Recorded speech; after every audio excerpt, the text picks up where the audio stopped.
Uconn is back.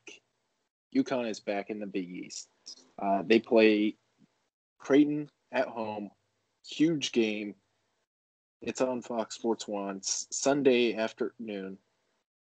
It's going to be a big game. We've got the Uconn Huskies making their return to the Big East. Leave of absence since 2013, but they are back in the Big East.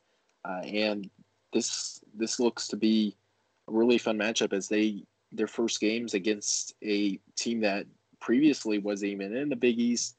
It's the Creighton Blue Jays, who's coming off a loss to Marquette, but a really good team. And this should be a really fun matchup.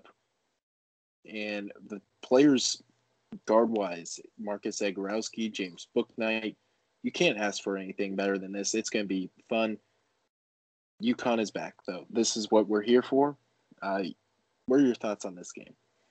Yeah, I mean, like you said, the star guard matchup between James Bouknight and Marcus Zagorowski. It'll be interesting to see which one of those two pick it up.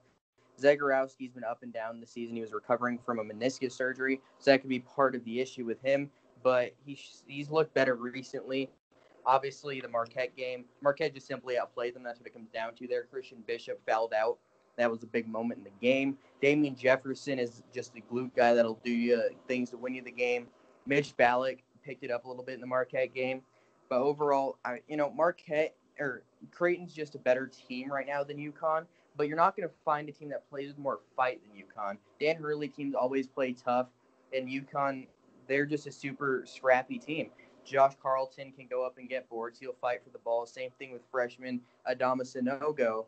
Tyler Pauly's been kind of up and down this season. He's always been a really good shooter, but coming off an ACL injury, he hasn't been quite that. But one thing to look out for is Akok, I believe, could play in this game. I'm not sure if he will, but he's been cleared to practice for about – I mean, they haven't practiced since then, but he's been cleared for about 3 weeks now off his Achilles injury. So let's see if he can get some time in this one. Andre Jackson, I'd like to see get some more time. Freak athlete freshman. But I think Christian Bishop will be able to bully Josh Carlton down low a little bit just because Bishop is just such a mismatch athletically. And then overall, the shooting issues for UConn is kind of there. RJ Cole's a good shooter. James Bouknight isn't a great shooter, but he can hit him at times. I just don't love the shooting with UConn and Creighton. That's what they do well. So I think Creighton will win this game by probably 7 or so. And being in quarantine for 2 weeks and all that, like UConn has been, they'll likely be a little rusty.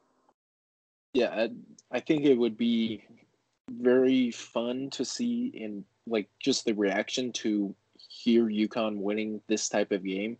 It'd be super fun to see happen. But at the same time, like all indications are Creighton's a better team. They have kind of the matchup.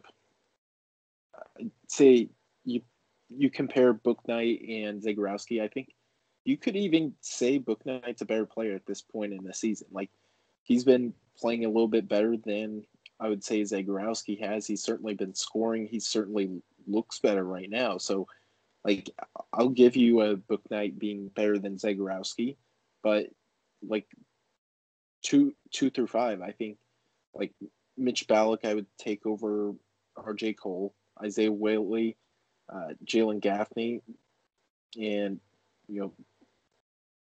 Tyrese Martin. Like they just don't kind of match up with the rest of the roster that Creighton has. So I like that. I like the UConn depth a little bit better. Like if this becomes a game you get in foul trouble, you start having to play Ryan Kalkbrenner, who's borderline unplayable. That could maybe feature into UConn's advantage. But overall, just 1 through 5 starting lineups only. It's, I think, a major matchup advantage for Creighton. So much so, I'll go towards picking Creighton to win this game by 6 or something like that. Yeah, I definitely agree. I just think overall I just don't see a path for UConn winning. I just don't think they have the overall talent level that's better than Creighton. I think Marcus Zagorowski and Mitch Ballack will carry in this one. As do I. So we've both got Creighton winning, but UConn, win or lose, they will be back in the Big East. We'll either be making fun of them or they'll be celebrating victory. And either way, they'll play DePaul next. Or they're scheduled to play DePaul after that, which you're not officially back in the Big East until you play DePaul twice.